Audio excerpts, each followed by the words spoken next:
So, as we do every week when this comes out, let's go over the brief spoiler for the upcoming One Piece chapter 1148. Keep in mind there's a brief spoiler. So, we begin with the coverage of the Straw Crew racing on flying fish. The giants try to help the kids who have been kidnapped by the Holy Knights, but they tough them. But they can't tough them, touch them. So I'm guessing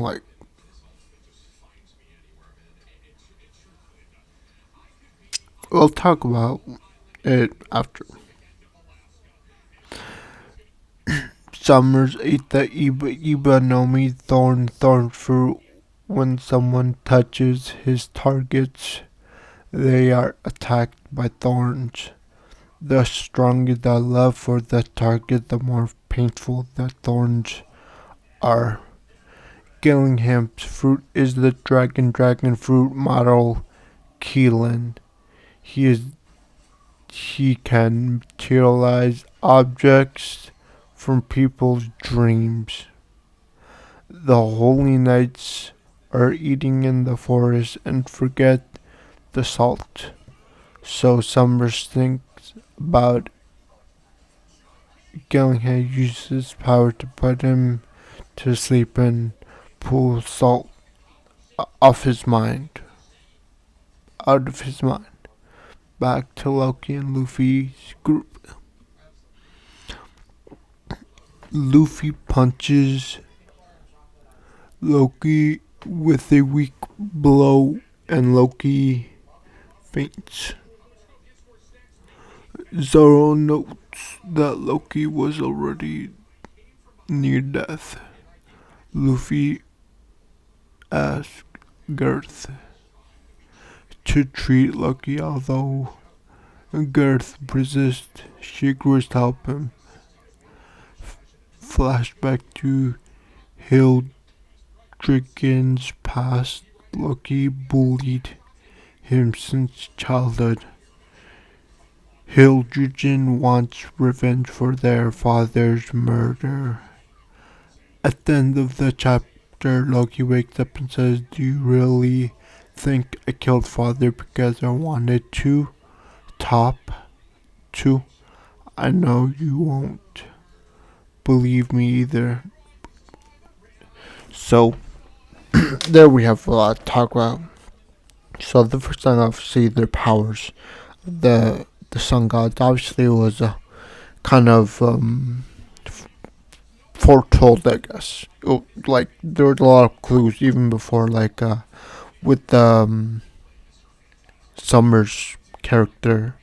The way we can tell his power was going to be thorns because if you took a glance at his sword, the hilt part of it was thorny. So obviously it wasn't much, but I kind of guessed it had to do something with thorns, so that makes sense. The same thing with the Kieran character.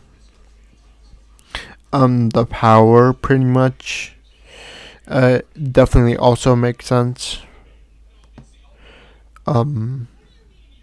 Yeah, it makes sense. Also, a question that just came up was that can this Gillingham character uses fruit and well, I guess he kind of did when he created Black Nika. So, I guess there are limitations to his powers, he can't, he can bring them up, but not as their full power. Probably an increment, so they have the appearance of it, but not actually, they don't have the actual strength. Kind of like puppets, I guess. But anyways, the big reveal, the thing that I theorized, was that, well, Luke tells his brother, was that, do you really think I killed father because I wanted to? And no, you won't believe me either. So, what we theorized before sounds like it is correct, where his father sounds like his father, like that. It seems like everyone but Loki was being controlled by the world government. We're not sure how. Maybe a power beam or something. But it seems like he was, gonna land himself with them. Like, the government wanted to, and Loki, seeing what's really happening, that, they're being controlled. He, is then forced to kill his father. And then, as guards come up, Loki obviously tells them what happened, but obviously they don't trust him or anything. So yeah, definitely makes sense. Definitely feels like that's where it's going. And like, he tried to tell, it sounds like he tried to tell the guard what really happened, that they were being controlled or something, or he was being controlled. But it sounded they weren't taking any of it, so there you have it.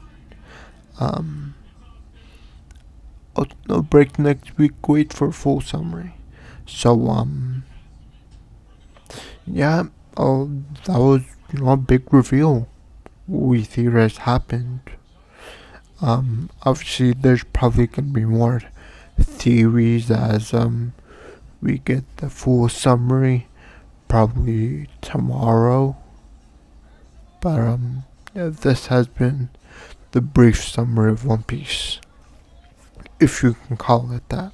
But yeah, I guess I'll see you next week. Bye. See you next time. Bye.